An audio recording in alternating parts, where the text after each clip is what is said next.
gente, tudo bom? E aí, como vão os estudos? Estão focados? Não? Tá dando aquele desânimo, né? Por ser online, mas eu espero que vocês mantenham o foco aí, até porque nós não podemos perder o foco, principalmente porque o Enem tá aí, né? Daqui a pouco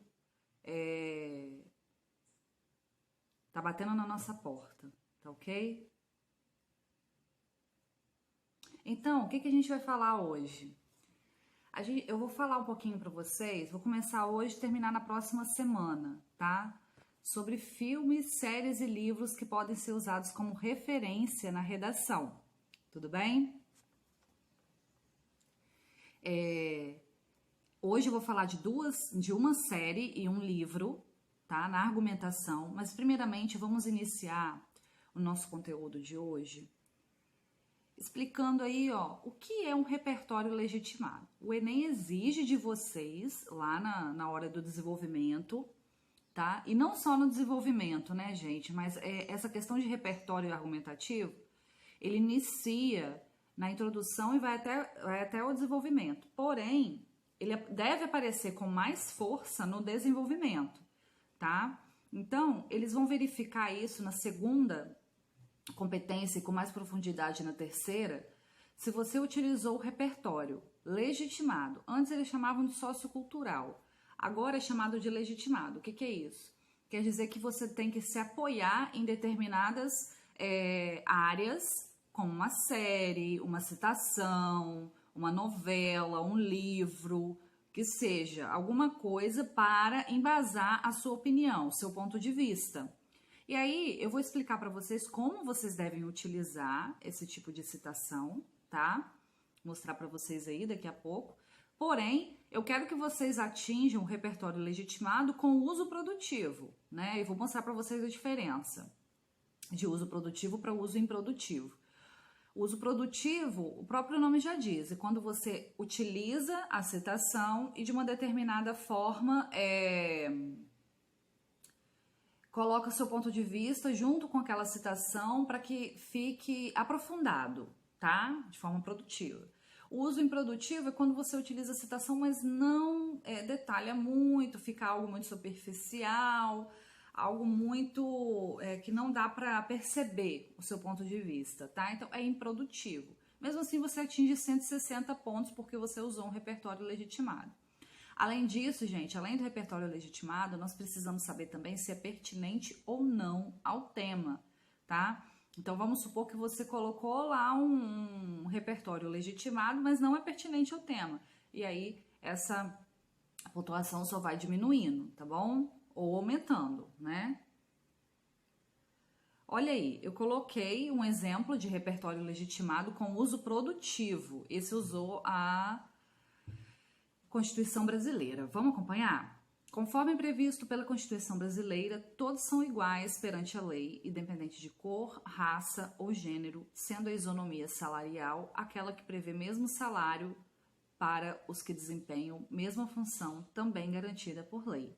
Veja bem, é isso que eu quero que vocês façam. No início, coloque a citação ou exemplo que você quer usar e logo em seguida você vai emitir o seu ponto de vista relacionado com aquela citação, tá? Sendo que a Constituição Brasileira é muito utilizada, pessoal, o último exame que teve, se eu não me engano, 100 pessoas conseguiram somente atingir 1.000. 27 delas utilizou a Constituição Brasileira, tá? Ela cabe para todos os temas. Olha aí na continuidade, ele emite a opinião, a pessoa emite, né? No entanto, o que se observa em diversas partes do país é a gritante diferença entre os salários de homens e mulheres, principalmente se estas forem, né, teria que ser negras. Esse fato causa extrema decepção e constrangimento a elas, as quais sentem-se inseguras e sem ter a quem recorrer. Desse modo, medidas fazem-se necessárias para solucionar a problemática. Isso daí é um segundo parágrafo do desenvolvimento, por isso que ele já termina. Desse modo, medidas fazem-se necessárias para solucionar a problemática. Porque no segundo parágrafo, se você quiser fazer dessa forma, eu acho que fica bem organizado. Logo no final, você já dá um prenúncio de que você vai começar a sua conclusão e dá uma proposta de intervenção, tá? Então, aí ele terminou dessa forma. Então, entenderam, gente? É só colocar uma citação e colocar o seu ponto de vista mesclado junto com aquela citação ali. Se você for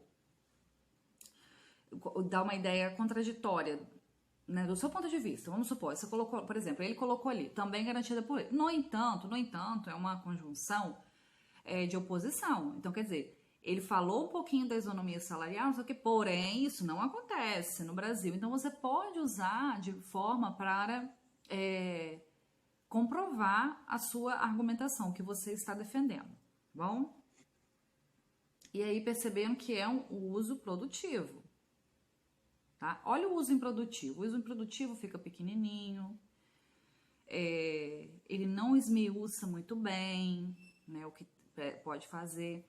Segundo Kant, a menoridade é o conceito de não ser capaz de pensar por si próprio. No advento da atualidade, o problema da manipulação do comportamento por meio da internet é presente no dia a dia e tem tendência a aumentar, na mesma medida em que os avanços tecnológicos ocorrem. Ele utilizou a citação, mas não detalhou muito bem o ponto de vista, tá? Poderia ter usado um pouquinho mais, falado que as pessoas são dadas, enfim, poderia ter detalhado bem mais esse parágrafo. Aí, para iniciar, como eu disse para vocês, o repertório legitimado vai ser visto desde o início do texto até o desenvolvimento. É lógico que a gente vê bem mais no desenvolvimento. Então, para iniciar, vamos ver 6 modelos de introdução. Se eu não me engano, eu já passei isso na sala de aula, na presencial. Mas eu vou rever aqui com vocês, para vocês não esquecerem. Vamos sempre estar batendo em algumas coisas aí, para a gente não esquecer, né? Esse negócio de ficar parado em casa, ocioso, não dá, tá? Então, nós temos 6 tipos de introdução. O primeiro deles é a citação. Como eu disse para vocês, a citação pode ser indireta ou direta. Eu falei isso nas aulas presenciais. Se ela for direta, você vai usar aspas, tá? E aí, gente, quando você iniciar a citação direta no meio da frase, você precisa abrir aspas e começar com letra minúscula. Eu vejo muita gente fazendo com letra maiúscula, mas está errado. Aí tem um exemplo, ó, o educador e filósofo brasileiro Paulo Freire afirmava que, olha aí, ele abriu aspas e começou com letra minúscula. Tá no meio da frase, não tem que começar com letra maiúscula, tá? Essa citação é muito utilizada quando o assunto é educação. Ela sempre cabe para questões de educação. E esse tema aí foi os desafios da educação no Brasil do século XXI. Se a educação sozinha não transforma a sociedade, sem ela tampouco a sociedade muda. Ele iniciou assim. Aí vem com a tese, ó, analisando o pensamento e relacionando a realidade da educação do Brasil, percebe-se a necessidade de um olhar mais atento para o aprimoramento do sistema de ensino, considerando sua importância para a promoção de uma sociedade mais crítica e reflexiva, que consequentemente tem de ser mais justa, igualitária e humanizada. Então, tanto na introdução quanto no desenvolvimento, é preciso utilizar a citação, se você usar a citação, né, no caso, logo no início, para depois você desenvolver seu ponto de vista relacionado com essa citação, tá ok? Vamos ver um exemplo de introdução para o tema sedentarismo, o grande mal do século. Esse exemplo é um dos exemplos que eu gosto muito também, é o tema por definição, tá? Desculpa, o exemplo por definição, tá bom? Os dois que eu mais gosto, que eu acho que sempre dão certo, é o de definição e de alusão histórica. Porém, você pode fazer os outros também, entendeu? Os outros também são válidos para o seu texto. Esse daí, ele começa com a definição de uma palavra do tema. Então, por exemplo, o tema é sedentarismo. Então, ele iniciou falando do sedentário. Ó, define-se como sedentário o indivíduo que não pratica atividades físicas no seu cotidiano. Doenças como obesidade, diabetes, aumento do colesterol e problemas cardíacos são algumas das que podem aparecer como consequência deste mau hábito. E aí tem uma continuidade que ele coloca contextualizando, né, o tema para ele começar o seu desenvolvimento. É muito importante lembrar, pessoal, que a introdução ela tem um papel muito importante no texto. Você vai contextualizar o seu leitor do que você vai defender no decorrer do texto. Então não pode ser uma introdução michuruca, não pode ser uma introdução pequena, com algo assim. Se você escrever e perceber que tá muito vazinha, então você começa de novo e faz de novo, que tá errado, tá? E outra coisa, pessoal, escrever só se aprende escrevendo. Eu falei isso com vocês no início das aulas, estou repetindo, porque vocês devem continuar praticando, tá? O terceiro exemplo, o terceiro modelo é o modelo por exemplificação. O próprio nome já diz, você dá um exemplo neste caso. E aí, neste caso, foi a Constituição Federal. Pessoal, sempre que você escrever Constituição Federal na sua redação, precisa estar com letra maiúscula, tá? Isso é uma regra. Então, segundo a Constituição Federal de 1988, no seu artigo 196, se você não lembrar o artigo, pessoal, se você, eu sei que foi citado na Constituição Federal, não tem problema, tá? Poderia usar aí, segundo a Constituição Federal de 1988, é dever do Estado garantir o acesso à saúde, bem como é responsável pelas medidas públicas para zelar pelo bem-estar físico de todos os cidadãos brasileiros.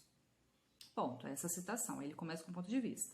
Assim, faz-se necessário que o poder público atente-se para o sedentarismo enquanto situação que põe em risco a saúde de milhares de cidadãos do país. Ele vem com a tese e mostra o assunto do texto. Ok? Outro exemplo agora por alusão, que eu disse para vocês que eu gosto bastante, alusão histórica. Vocês podem começar também, naquele exemplo lá de citação, podem começar com citação de filósofos, sociologia, também de sociólogos. Pessoal, a filosofia, a sociologia, a história e a geografia estão aí para dar um apoio para vocês gigantesco. E todas as outras disciplinas também. Eu digo mais a área de humanas, porque essa área de humanas, ela dá um apoio muito grande à redação. Então, muitas vezes a gente fala, não vou dar importância para filosofia e sociologia. Você está errado. Você está totalmente errado, tá? Porque a ideia é você prestar atenção. O Enem, ele vem com essa ideia de interdisciplinar. Ou seja, as disciplinas se conversam. Elas conversam entre elas. Portanto, é ideal que você demonstre que você apreendeu, tá? Apreendeu conteúdos também das outras matérias. Como você vai demonstrar isso? Na sua redação. Tudo bem? E aí, esse assunto aí é o Caminhos para Combater a Intolerância Religiosa no Brasil. Se eu não me engano, foi tema em 2016. Se eu não me engano, tá? Aí ele diz assim, intolerância religiosa é um problema recorrente na história da humanidade. Na Idade Média, por exemplo, os tribunais do Santo Ofício, também chamados de Inquisição, falando aí da Inquisição, julgavam e condenavam pessoas que não acreditavam na religião católica. Apesar de o Brasil ser um país laico, olha só, na religião católica, aí ele termina a alusão, aí ele já começa o que ele vai escrever, ó. Tem-se atualmente um contexto análogo a essa situação, ou seja, análogo ao quê? Um contexto que pode ser comparado à situação da Inquisição. Ainda persistem os casos de discriminação e preconceito sofridos por algumas religiões. Sendo assim, encontrar caminhos para combater a intolerância religiosa no Brasil é um desafio que precisa ser enfrentado pela sociedade civil e pelo Estado. Percebam que aí ele já faz a abordagem completa, que também vai ser analisada na competência 2, tá? Então, ó, quando ele diz encontrar caminhos para combater a intolerância religiosa, ele citou o tema na introdução, o que é preciso ser feito, tá? Em todos os temas precisa fazer dessa forma, tá ok? Então, percebam, é uma introdução completa, não tem erros nessa introdução, tá? Utilizou da alusão para se referir ao tema. Então, se você perceber que existe alusão histórica para você se referir ao tema, pode usar. Eu até costumo dizer que o ideal para sua redação ficar muito boa, a introdução você usa uma alusão, o primeiro parágrafo do desenvolvimento usa uma citação e o segundo uma série ou um filme. Gente, é riqueza um texto dessa forma. Ou mesmo, eu usei a mesma citação que eu usei, ou a mesma alusão histórica que eu usei no primeiro parágrafo, eu vou usar no decorrer do texto. Isso também demonstra organização.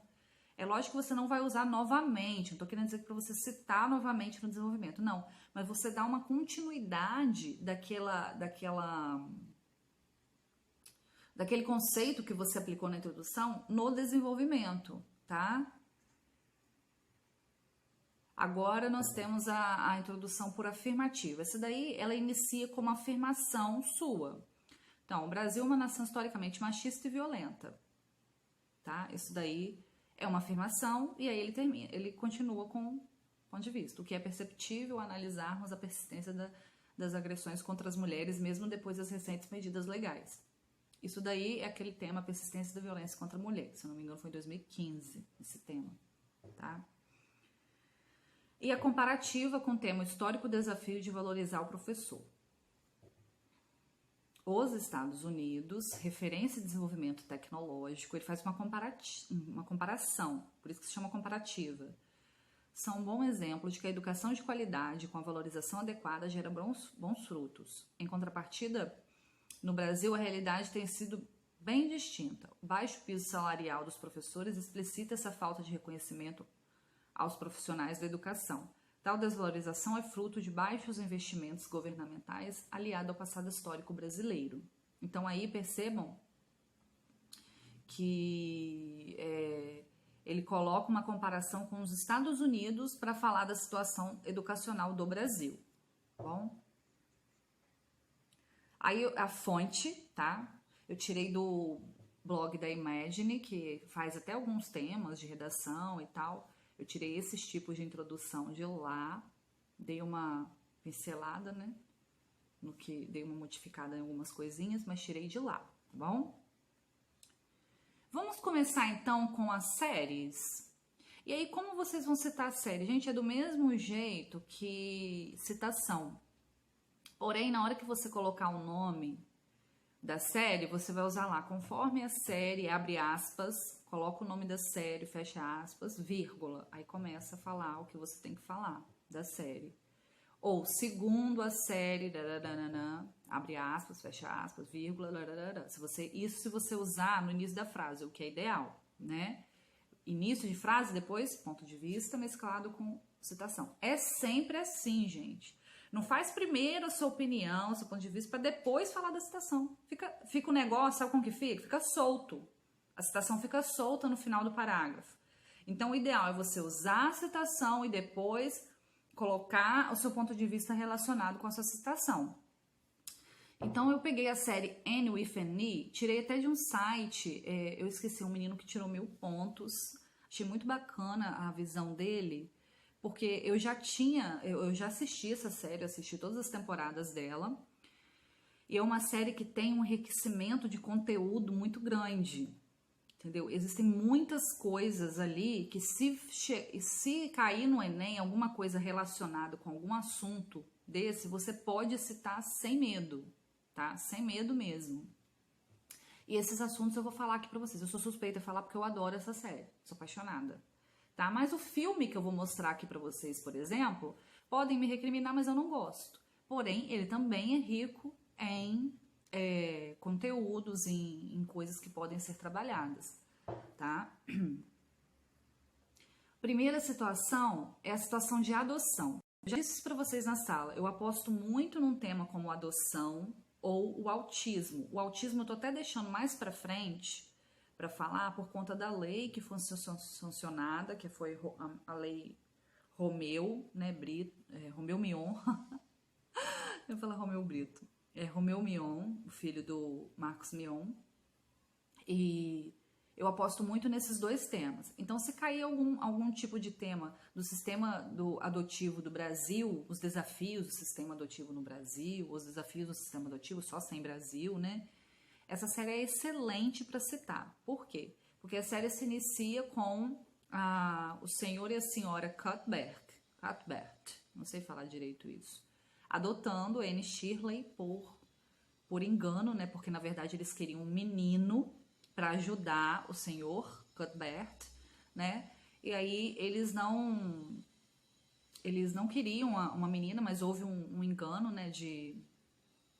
A revelação do gênero não é bem recebida pela idealização prévia de um perfil pelos pais adotivos, problema muito comum e grave no sistema adotivo brasileiro. Isso é muito interessante porque, na maioria das vezes, o sistema adotivo no Brasil, as pessoas querem adotar, mas elas têm perfil correto para a adoção.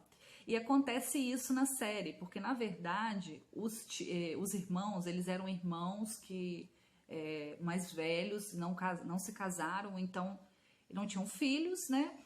Então eles precisavam de alguém para ajudar o Matthew, né? Na roça, no caso, no sítio que eles tinham, tá? Então, eles queriam um menino. Chegou lá, quando eles viram que era uma menina, houve uma decepção muito grande. Acontece isso no sistema adotivo brasileiro, né? Que a maioria quer bebezinho, recém-nascido, ou não pode ter irmão. Existem várias características que as pessoas pedem para a adoção, sendo que a adoção é um ato de amor, né? Todo mundo sabe disso. E que isso deve ser um pouco modificado aí. Primeiro, então, tema adoção, papéis de gênero, passando-se 1908, a trajetória de Anne destaca os versos, rótulos ditos femininos e que infelizmente perduram até hoje. Quando, por exemplo, a senhora Cuthbert quer devolver Anne ao orfanato por essa ser uma menina incapaz de trabalhar na fazenda, são vistos comportamentos de subserviência, desculpa, eu sempre me engano nessa palavra, erroneamente esperado das mulheres. Pessoal, essa série, eu falo que é uma série até pesada em relação a essa questão do papel de gênero, né? Porque mostra exatamente a submissão das mulheres da época, porque, gente, é uma época diferente da nossa. Se eu não me engano, 1908, isso mesmo, tá? É uma época diferente, as mulheres se submetiam às ordens dos homens, né? E aí, quando ela quer trocar a Anne por um menino, mostra exatamente esse sinal de submissão. Não, o homem que precisa vir um menino para cá, porque somente ele pode fazer papéis que um homem faz. Ela não faz, ela teria que fazer o quê? Ela teria que costurar, ela teria que fazer coisas pertinentes às mulheres da época, né? A gente sabe que a situação hoje é totalmente diferente, mas na época era assim. O bullying, a Anne passou muito bullying na escola, né? Porque ela era ruiva e na região ali, a maioria é loira, né? Se vocês assistirem a série, o que eu recomendo muito, se vocês assistirem a série em algum momento, vocês vão perceber, a maioria era loira e ela era muito ruiva, tinha o cabelo ruivo. Inclusive, gente, essa série ela é baseada em livros, tá bom? E ela é adotada, é órfã, né? Todos esses fatores foram motivos para haver bullying contra a Anne, tá?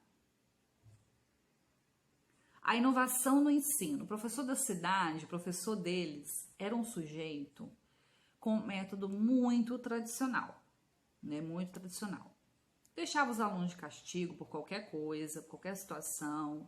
Não tinha essa questão da proximidade de professor e aluno, né? Porém, depois da transferência dele, porque inclusive ele ia casar com uma das personagens que era aluna dele, né? Ele ficou noivo dessa menina, só que, eu tô até contando já, né? Só que acontece que a menina fugiu na hora do casamento. Ela gostava dele, mas ela percebeu que não queria aquilo, que ela queria trabalhar, que ela queria fazer faculdade, né? E aí você vê também mais um ponto positivo da Anne, mostrando meninas da época que não queriam ser submissas aos homens, tá? Então ela fugiu do casamento, ele foi transferido e aí veio uma nova professora com um método totalmente diferenciado, inovou a educação, porque ela ensinava de uma forma próxima do aluno, de uma forma prática, mostrando, olha, isso você está aprendendo, mas serve para isso, né? Colocando no contexto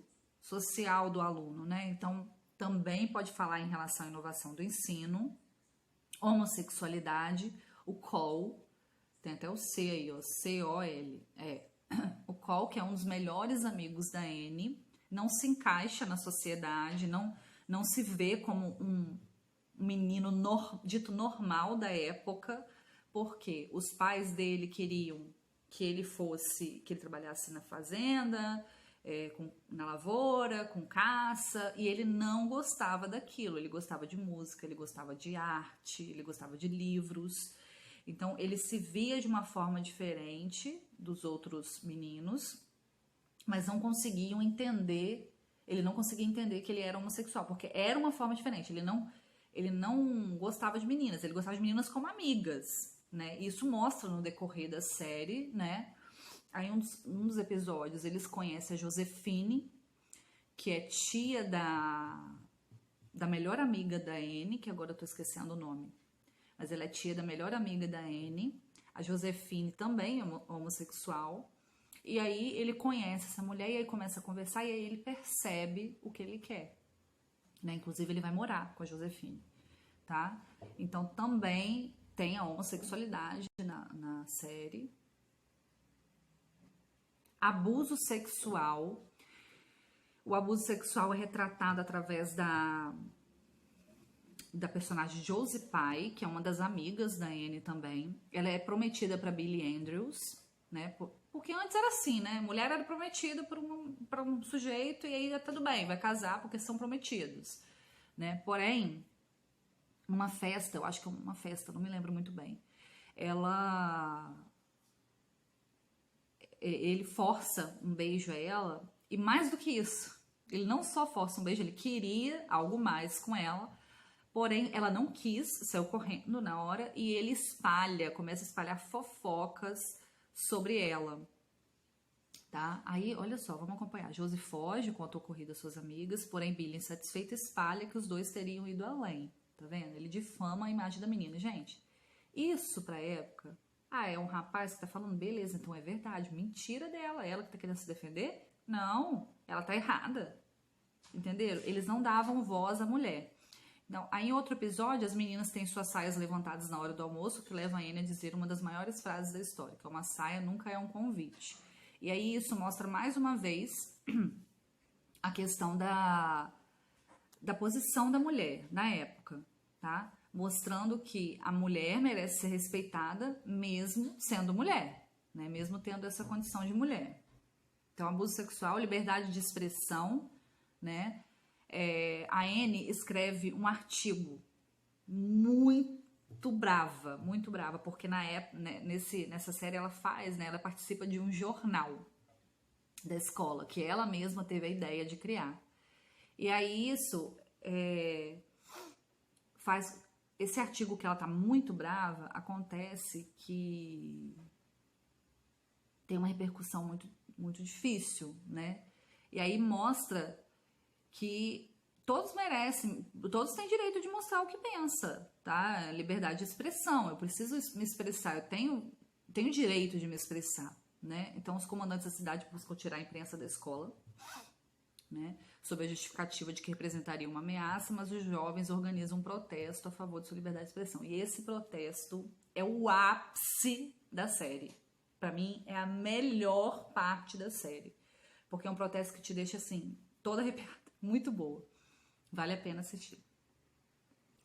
O papel da leitura, muito importante. Se cair qualquer coisa do tipo de papel da leitura no Enem, essa série é excelente para falar. Porque a Anne, ela passou por diversos maltratos nos orfanatos que ela passou. Porém, o que salvava a Anne de todo esse mundo era a leitura. Era a imaginação. A leitura influenciava a imaginação dela. O racismo, tá? Porque Gilbert Blythe, que é um dos personagens, perdeu o pai, ficou sozinho no mundo, porque ele não tinha irmão nem mãe. Ele conhece um homem negro, começa a ser muito amigo desse homem, mas era negro. Na época também era visto de forma racista, discriminatória, né? Ele traz o Gilbert Blythe para a fazenda dele, que era do pai, porque na verdade o Gilbert ele passou por um processo muito difícil. Depois que o pai morreu, ele viajou por algumas cidades e tal. Aí ele voltou para a fazenda junto com o Sebastian, que é o Bash, né, no caso. E lá eles fortalecem a amizade e ele começa a ser tipo um sócio do Gilbert. E aquilo para eles era assim, para a sociedade da época era um absurdo, porque não podiam ter um negro como um sócio de um branco, né? Então retrata também o racismo, a convivência com a diversidade. Isso mostra o tempo inteiro, gente. O tempo inteiro. Como fala da homossexualidade, do racismo. Então, o tempo inteiro, mas principalmente no fim da série, mostra essa questão de conviver com as diferenças. Por exemplo, a Anne. A Anne é um exemplo de diferença. Ela fugiu de todos os rótulos femininos da época e falou, não, eu não quero assim, eu quero assado. Tá? Então, ela foi uma. Tá? O Cole também, por ser homossexual. O Sebastian, que era desculpa, que era negro e sofria racismo. Aí eu coloquei um exemplo de introdução para você utilizar a série Annie with Annie, os desafios da adoção de crianças no Brasil. Na série canadense, olha, do jeito que eu falei para vocês, abre aspas, Annie with Annie, situada em 1908, os irmãos senhor e senhora Cuthbert procura adotar um garoto para ajudar em sua lavoura, mas para sua surpresa recebe uma menina, Anne. Logo de início, a mãe adotiva considera devolvê-la para o orfanato por garotas não serem consideradas aptas para realizar trabalhos físicos. Embora Anne conquiste o carinho de seus novos pais, a série demonstra como o problema da idealização de um perfil para adoção persiste até hoje. De fato, o principal desafio para a adoção no Brasil está na demanda por perfis estereotipados e a discrepância da realidade nos orfanatos. Perfeito. Perfeito. Ele cita exatamente os dois principais desafios, que é a realidade dos orfanatos e os perfis estereotipados pelos pais adotivos, tá bom? E aí, esses desafios que ele citou na introdução, ele vai desenvolver na argumentação. Tudo bem, gente? Então, Annie with Annie é isso. 31 minutos já. Vamos agora pro Coringa, que é um filme que eu particularmente não gosto. Podem me recriminar, não gostei do filme, não gostei mesmo, né? Mas existem muitas coisas ali que podem ser citadas numa redação para diversos temas. Primeiro, doenças mentais, como vocês sabem, o Arthur Fleck, que é o Coringa, ele tem um transtorno. Esse transtorno se chama transtorno da expressão emocional involuntária. Vocês viram lá que ele dá risada, principalmente quando ele fica nervoso, as situações que ele fica nervoso, né? É risada incontrolável. Mas também ele exibe sintomas de depressão, alucinação principalmente, tá? Então, doenças mentais, qualquer tipo de tema com doenças mentais, você pode citar Coringa.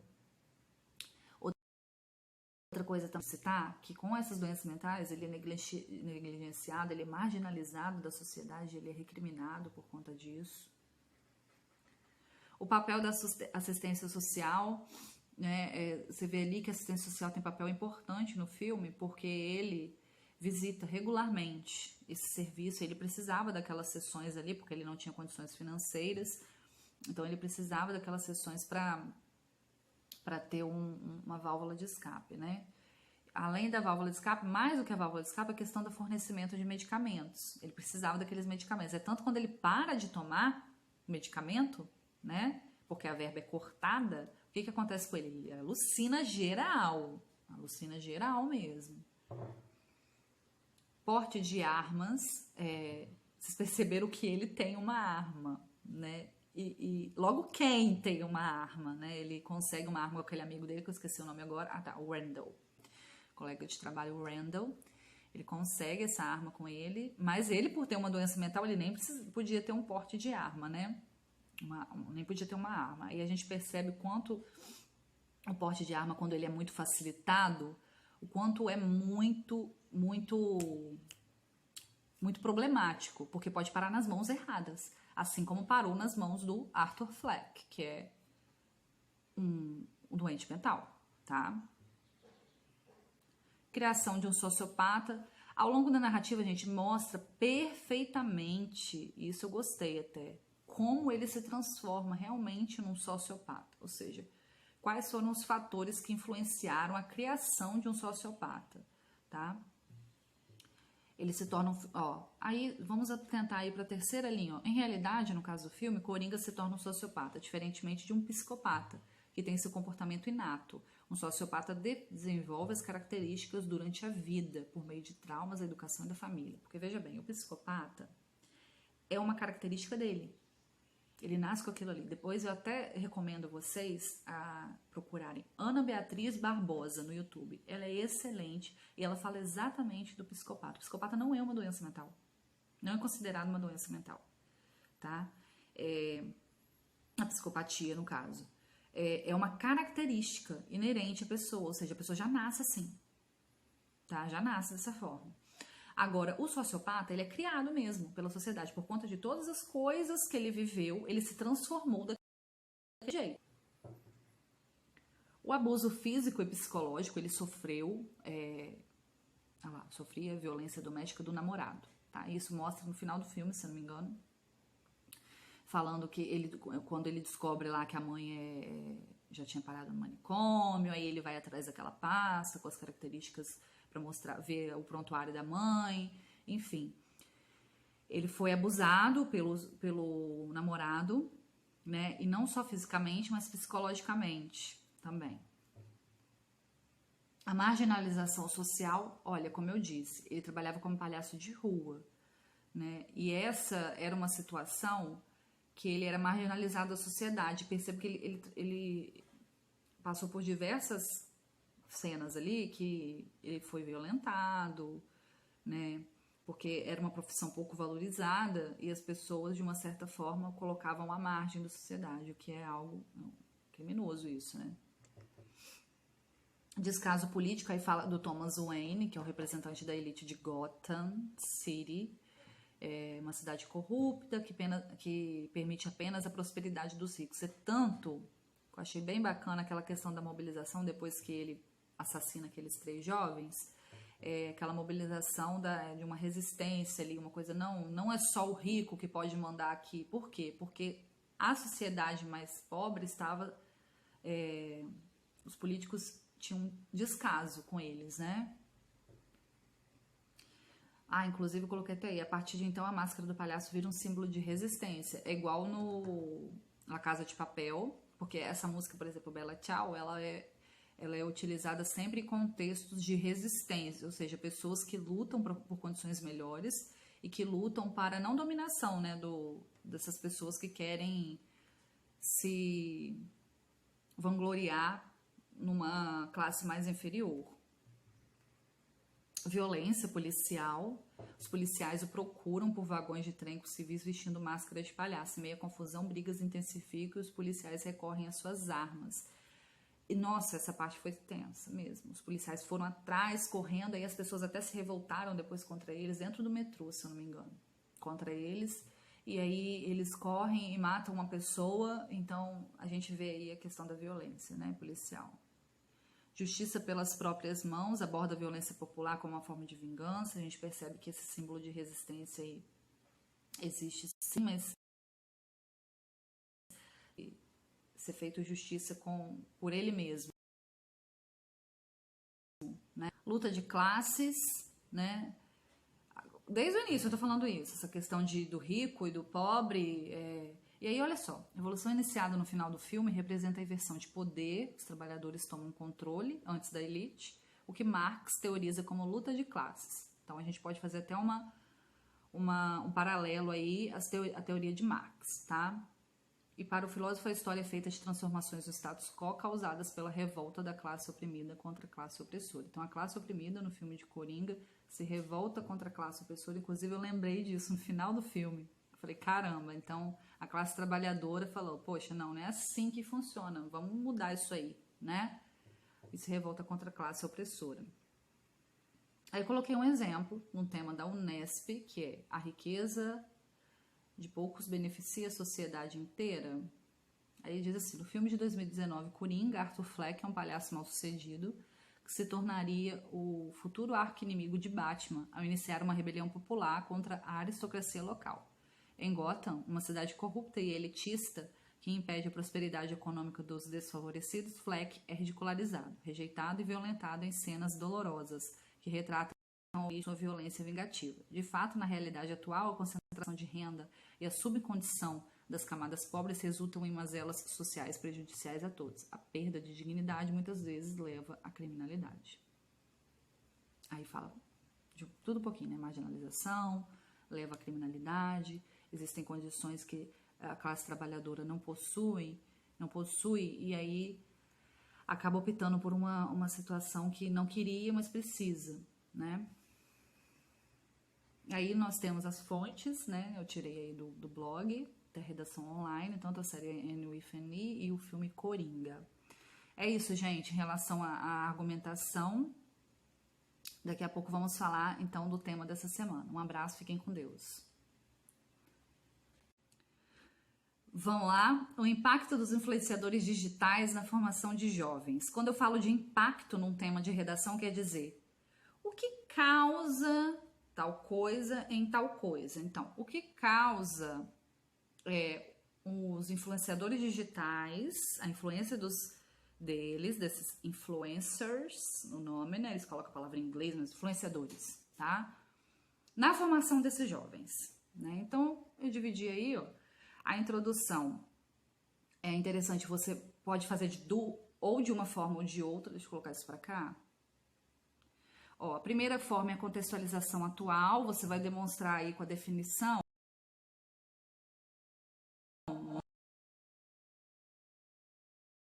o que é um influencer do digital, né? O que é um influencer e como ele tem sido peça fundamental. Como tem sido peça fundamental para a manipulação dos jovens, principalmente em relação ao consumo, né?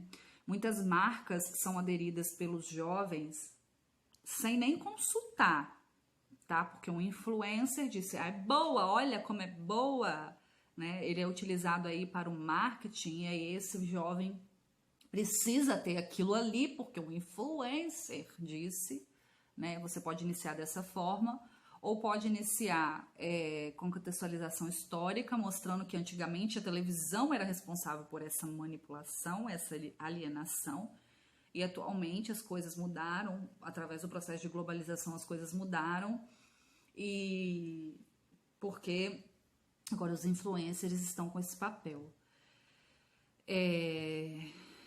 Aí eu coloquei, contudo, pessoal, se você usar uma ou outra forma, é necessário lembrar que ao final do seu parágrafo é importante deixar claro que esse contexto, ou seja, toda essa contextualização em relação à influência deles, causa impactos. Você precisa deixar claro isso na sua introdução, tá? Isso causa impactos para a sociedade. No primeiro parágrafo do desenvolvimento, você vai falar de um primeiro impacto. O primeiro impacto que eu citei aí foi a alienação. E aí eu coloquei um conceito que você pode citar, que o nosso querido Wallace pode desenvolver de forma brilhante. Eu vou colocar por cima aí o conceito de indústria cultural, falado por Adolf Horkheimer. Acho que é isso mesmo. Você pode utilizar esse primeiro impacto porque esse jovem, através dos influencers, ele se torna acrítico, né? Ou seja, ele pega todos aqueles conceitos que o influencer passa para ele, olha, isso é verdade, isso é verdade. Ele não critica, ele não tem um filtro condutor ali mostrando, olha, não, peraí, será que é isso mesmo? Eu vou procurar saber, vou pesquisar, não é sempre assim, né, que funciona. Então, por quê? A maioria deles, tá, gente? Não tô falando que todos são assim, não, mas a maioria deles se tornam alienados e acríticos por conta desses influencers aí. Isso até gera um contexto de o jovem ele não procura leitura, ele não pesquisa, né? Alienação. E o segundo parágrafo, o segundo impacto que eu coloquei, é o aumento de número de jovens depressivos e, consequentemente, se matando, né? Porque essa vida perfeita divulgada em redes sociais acaba gerando um desconforto na maioria deles, e as pessoas que têm tendência depressiva não se sentem bem com essa situação, e aí a depressão só piora, né? E aí eu coloquei um exemplo do site do Estadão, do jornal Estadão, é uma reportagem. Multiplicação de imagens que sugerem vidas perfeitas pode criar ansiedade e sensação de fracasso. Pesquisa mostra que aumento de tempo da tela de adolescentes está associado ao surgimento de sintomas. Gente, eu já me senti assim. Eu em janeiro, verãozão, em casa, e aí vendo os stories daqueles artistas, a maioria artista, na praia, não sei o que, e eu aqui, em casa, sem ir pra praia, sem nada. É muito complicado. A pessoa que tem uma tendência depressiva, ela vai desenvolver isso de uma forma mais ampla. E a conclusão, eu já coloquei todos os elementos aí. O agente, você pode citar Ministério da Saúde, Educação, Governo. A ação, criar projetos de apoio à saúde psicológica, projetos de leitura que se estendam às pessoas. O modo meio, através do apoio de palestras escolares. É lógico, gente, vocês vão citar aí, não coloca muita palavra apoio, não, tenta modificar isso aí, isso daí é só um esqueleto para vocês, tá? concretização de projetos inseridos nas escolas e por meio da saúde pública local, com apoio de psicólogos aos jovens, e a finalidade para que a massificação seja atenuada e a saúde psicológica dos nossos jovens seja revista, né? Eu acho que faltou um negócio aí. E aí temos o conceito de indústria cultural para vocês lerem um pouquinho, eu tirei lá do Brasil Escola, né? Mas o ideal seria vocês perguntarem ao professor Wallace qualquer dúvida sobre indústria cultural. E qualquer coisa sobre redação, estrutura, vocês podem me chamar, tá bom? Eu estou aqui para o que der e vier, não desistam. Tudo isso vai passar, tá bom? Estou morrendo de saudade de vocês. Fiquem com Deus. Beijos.